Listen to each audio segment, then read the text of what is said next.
कदा बना रहे हैं ना। जनता को एक संदेश देना चाहेंगे कि मुरार विधानसभा का जो क्षेत्र है वो मेरा माइक नीचे कीजिए। पिछले 40 से ज्यादा वर्षों से इस क्षेत्र में मैं रहता हूँ। इसी क्षेत्र के पटना विश्वविद्यालय में मैं कार्यरत था, वहाँ प्रिंसिपल वाइस चांसलर सब पदों पर रहा और कुम्हरार के समस्याओं से हम भली भांति अवगत हैं और उन समस्याओं का निदान कैसे होगा इसका भी विजन प्लानिंग हमारे पास है। और कुम्हरार के बारे में एक और विशेष बात है कि यह शिक्षा का केंद्र है। आप लोग देखते होंगे कि मुसल्लापुर हाट, नया टोला, बाजार समिति में गांव देहात के बच्चे बड़ी संख्या में, गरीब परिवार के बच्चे, निचले पायदान पर जो परिवार है उसके बच्चे प्रतियोगी परीक्षा की तैयारी करने आते हैं।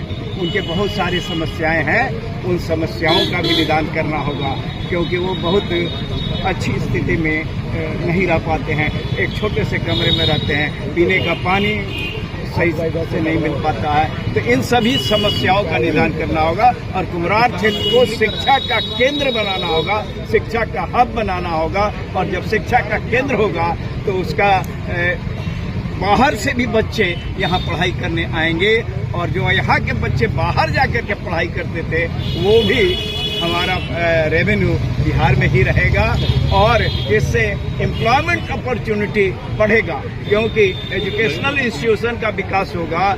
वहाँ जैसे बच्चे आएंगे तो लॉज, होटल, इस सब का बिजनेस बढ़ेगा और यहाँ के कुम्हरार के निवासियों के लिए एक रेवेन्यू का साधन बन पाएगा। कुम्हरार बीजेपी का घर रहा है सर, कैसे तोड़ेंगे उसे?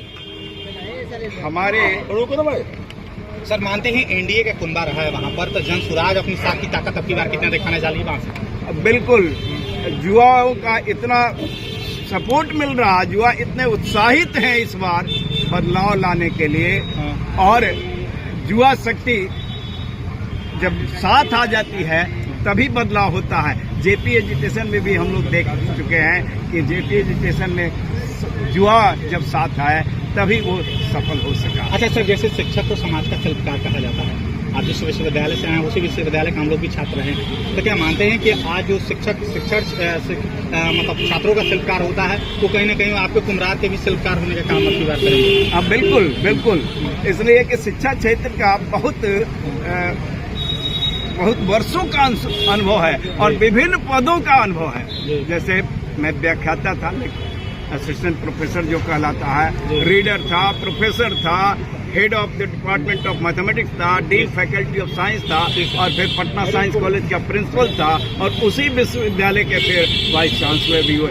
तो इतना अनुभव है, इस अनुभव को हम कुम्हरार क्षेत्र के जनता के विकास के लिए, कुम्हरार क्षेत्र के विकास के लिए, यहाँ के जनता के स्तर, आर्थिक स्तर को सुधारने में ये काम। सर, कुम्हरार विधानसभा से 10 साल से अरुण कुमार विधायक है, जो जोगीपुर पे सरकारी स्कूल है, तो आज तक उसको कोई पानी भी छूता, आज तक विधायक बने नहीं। आप बनते तो क्या कीजिएगा जोगीपुर के स्कूल का? बिल्कुल बिल्कुल, हम वादा ही नहीं करते हैं। जन सुराज पार्टी केवल वादा नहीं करता, उसका उपाय भी बतलाता है। जैसे जन सुराज पार्टी करता है हर एक ब्लॉक में नेतरहाट टाइप का स्कूल हम लोग स्थापित करेंगे ताकि बच्चों को गुणवत्तापूर्ण शिक्षा उनके आसपास ही मिल जाए। नेतरहाट विद्यालय के बारे में हम सब जानते हैं कि उसके जो छात्र निकलते थे वो एक से एक थे, बड़े बड़े पदों पर गए हैं, जहाँ भी गए हैं वो अपना परचम लहराए हैं। तो उस तरह का विद्यालय अगर ब्लॉक लेवल पर हो जाए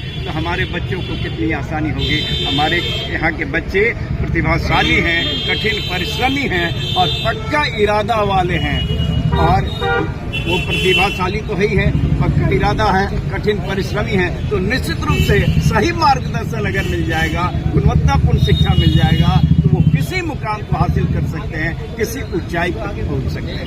सर, आपकी शिक्षा अगर निकलती है तो पहला प्राथमिकता जो होगा शिक्षा गुणवत्तापूर्ण शिक्षा मिलनी चाहिए। केवल कागजी डिग्री मिलने से कुछ नहीं होगा, तो शिक्षा बच्चों को गुणवत्तापूर्ण मिलना चाहिए। इसके लिए जो भी हो सकेगा, जैसे शिक्षकों की संख्या बढ़ाना और हमने कहा ही कि विद्यालय में बुनियाद बनता है शिक्षा का, क्योंकि उसी बुनियाद पर तो इमारत खड़ा होता है। आगे जो कॉलेज और यूनिवर्सिटी में बच्चे पढ़ाई करते हैं तो बुनियाद तो स्कूल का एजुकेशन होता है, विद्यालय का होता है, और बुनियाद अगर मजबूत हो तो इमारत भी बुलंद होती है। जिंदाबाद जिंदाबाद जिंदाबाद जिंदाबाद जिंदाबाद।